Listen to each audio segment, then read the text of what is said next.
Hey everybody, Colin Receiver here with another episode of the Patient Attraction Podcast. For the next 2 days, I'm going to look at search engine optimization. We're going to hit the basics right when I come back.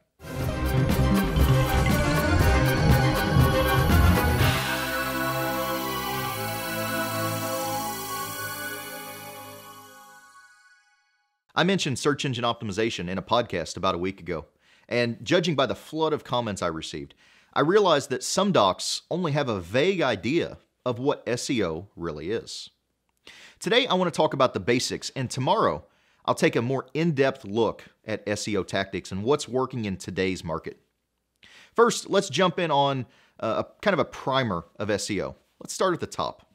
First, what is SEO? Search engine optimization means using certain words on your website that your prospects are searching for, links that direct to your website or internally on your website, and certain coding and tags to promote your website to appear higher on the search engines. First, let's cover the most basic. How does a search engine know what's on a page of your website? This is kind of SEO 101. Search engines have what's called a spider. You know, the little 8-legged creature that crawls around on your floor when you forget to spray your house that once a year. But a search engine spider is a spider that crawls the internet. It crawls all the websites across the internet, pulls that information from the websites that it crawls, and it indexes it. So think of a book.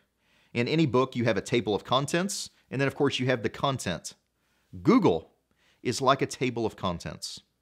Google crawls the internet, and it assembles this index, this list of everything that's on every web page.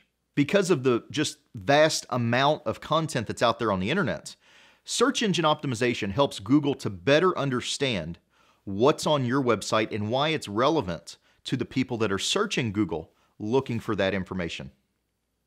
So, how does SEO affect your ranking on the search engine results, or the, as it's sometimes called, search engine result pages, sometimes hyphenated as SERP?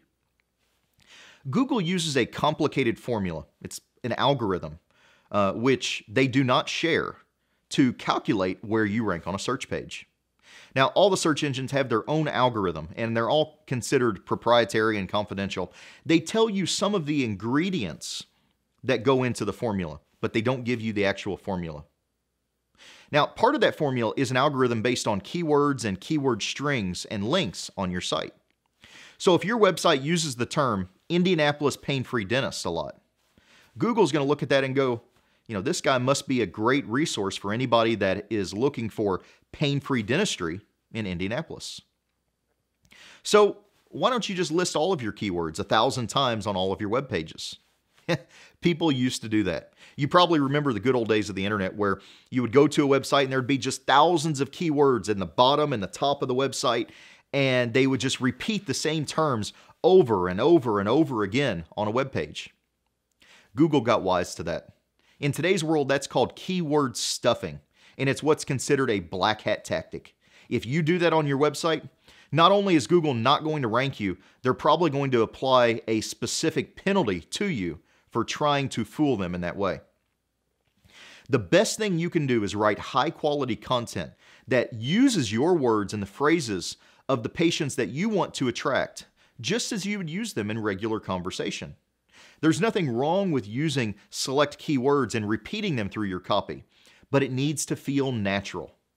Google now has manual readers, people just like you and me, that when their software flags a site that they think may be spammy or may be suspicious, a regular person just like you or me goes in and analyzes that site and sees, hey, is this just a glitch in the software or is this actually something spammy? Besides your dental website, how else can you use SEO? You know, I mentioned Google's formula earlier, and besides crawling your website looking for keywords, Google spiders are also indexing other sites that mention you or have a hyperlink back to your website. This also increases your ranking in the search results. Building links to your website, if you think of your website and the internet as a bunch of buckets. Think of 5-gallon buckets, just a whole garage full of 5-gallon buckets full of water. When you link to somebody else's site, you're taking a drop of water out of your bucket and putting it into their bucket.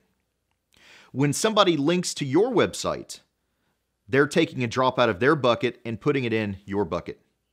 The more full your bucket is with water, the more page rank, the more link power, link juice as we call it, you have.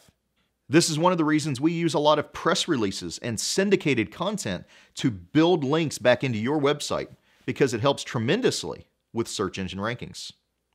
We also encourage our clients to cross-promote on other websites whenever possible, such as industry-specific links, getting a link from the ADA or your local state board linking back to your website. I'm going to stop there for today, but come back tomorrow and I'm going to look at SEO in a lot more detail. Until then, keep moving forward.